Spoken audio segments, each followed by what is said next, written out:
Would you lead me? Will you lead me home?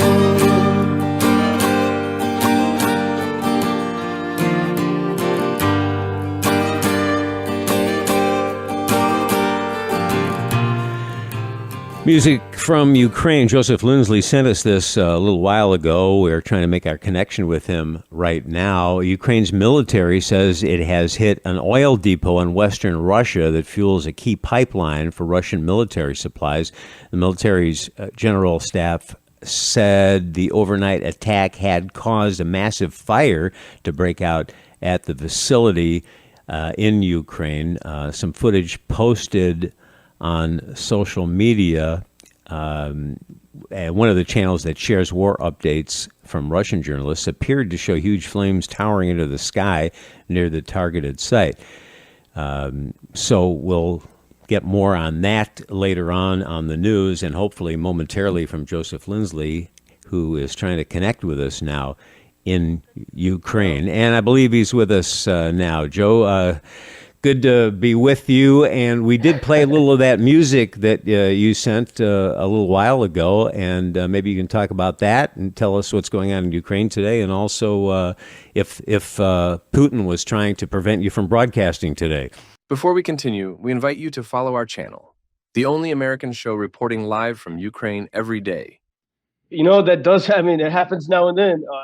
We don't know, but there's a couple things. You mentioned that Ukrainian drone strike on the Russian oil refinery. That's in a region that borders Ukraine, and so that's a great success for Ukraine. And meanwhile, there's a strange calm throughout a lot of Ukrainian cities. We have not had the intensity of Russian attacks that we've seen, which we can discuss. But firstly, that the song we just heard is by Ukrainian musician Sasha Boole, Boole, and he is one of those cultural forces musicians in the Ukrainian military that spent 2 months traveling the U.S. This song is from his album, I think appropriately called Survival Folk. And Sasha, when the pandemic started, he was one of the people that sort of thrived in the pandemic. He and his wife moved to a remote region in Ukraine called the Dniester Canyon, and he wrote this album. He also wrote a novel inspired by Cormac McCarthy. And I went to a few. I've been to a few of his concerts throughout the country. And at Sasha's concerts, you do feel that Ukraine is sort of the Texas of Europe. He plays a lot of this sort of Americana-inspired music. People are barbecuing, wearing cowboy hats, and you sort of see the sort of cultural connections between Americans and Ukrainians. And that's why Sasha was really excited to travel the U.S. For those 2 months. And he was one of the musicians that even went to, as I mentioned, to play at my parents' house and sang "Happy Birthday" to my grandmother. And when the full-scale invasion by Russia started, Sasha signed up to fight. And in those crazy first months, almost everyone who could was fighting in some way. And so he saw a lot of the hell of war. But then as things began to sort out, the leadership in the military said, "Okay, we need the musicians to tell our stories."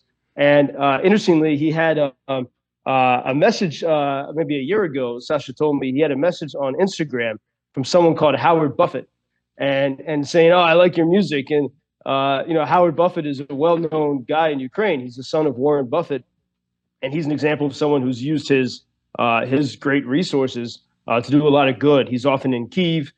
He works on Mr. Buffett does a lot to help with demining. He's helped rebuild cities like those suburbs of Kyiv that the Russians destroyed in 2022. But Sasha thought this must be a joke. Why would Howard Buffett be writing to me? So he ignored the message. And then a few weeks later, he got a call, and it was Mr. Buffett's secretary saying, Howard Buffett's trying to reach you. And he wants you to sing at his birthday party. But that's just an example of how, this is the largest country in Europe, but in wartime, there were so many barriers are broken, and billionaires are hanging out with soldier musicians, and such a sense of collegiality and cooperation here. And it was in fact that song that we listened to that inspired Mr. Buffett. That's fascinating. How come I've not heard a lot about Warren Buffett's son over there? Has it been in the news a lot? How did I miss that? He doesn't seek out the attention, and so it's not. the media doesn't talk about it, but everyone in Ukraine, appreciates him. And I've run into people who work for him throughout the country because in Kyiv region, he funds a lot of the demining efforts there. So here he's a hero. But yeah, I'm glad I mentioned it now because it's a story that should be told. And he's used his resources. I mean, he comes here as often as he can to spread as much good as he can. So. Interesting. Joe, how much do you think Russia's quagmire there in Ukraine led to the collapse of the Assad regime in Syria? People speculate about how much that was a factor. Was it a huge factor, do you think? I would suspect. I mean, I've never been to Syria. I don't have the same sense of what's happening there. I've seen Damascus. I've been on the Golan Heights in Israel on Mount Hebron, and you can see Damascus from there. And so I can see how tight together everything is in that region. But certainly, this Russia, had a strong grip in Syria in their partnership with Assad. And yeah, I think that the situation in Ukraine is not going swimmingly for them. And I think, again, Ukraine should get some credit for what they did in the Kursk region of Russia. Russia still tries to downplay that. That story's sort of been, sort of vanished. But for example, that oil refinery that Ukrainians hit last night in Bryansk. Bryansk is a region that borders Kursk, and so Ukrainians have easier access to that region of Russia because they're already on Russian soil in the Kursk region. And so Russia, yeah, there's a lot of problems they face, and so I think it's not a surprise that everything crumbled so quickly in Syria. This is, everyone here is, whenever we have these moments of sort of relative calm here, everyone is sort of wondering, is there something big being prepared? I mean, all the rumors and intel was saying that Russia was going to absolutely destroy Ukraine's infrastructure this winter.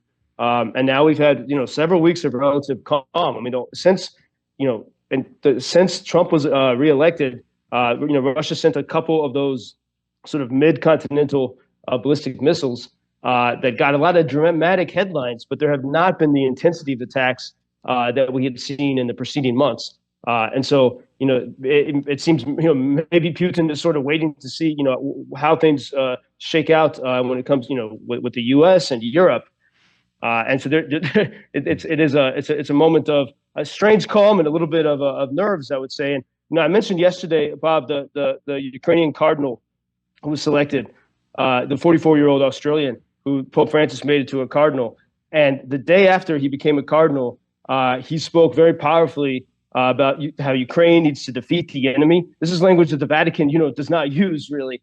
And so that's been a heartening sign for Ukrainians to have that type of leadership there. He said, the Ukraine needs the intercession of Our Lady to empower all of us to fight the good fight.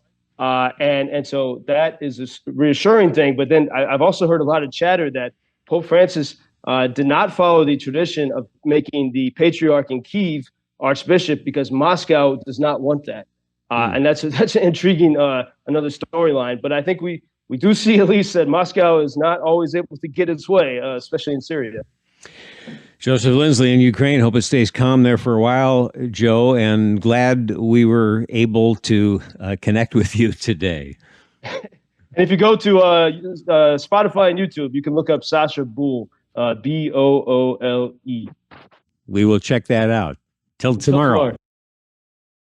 Thank you for introducing Ukraine on your social media pages. That's very important that much more people can get more information about the situation here and how everybody can help Ukraine to stay stronger and to save all the world. Что он сказал?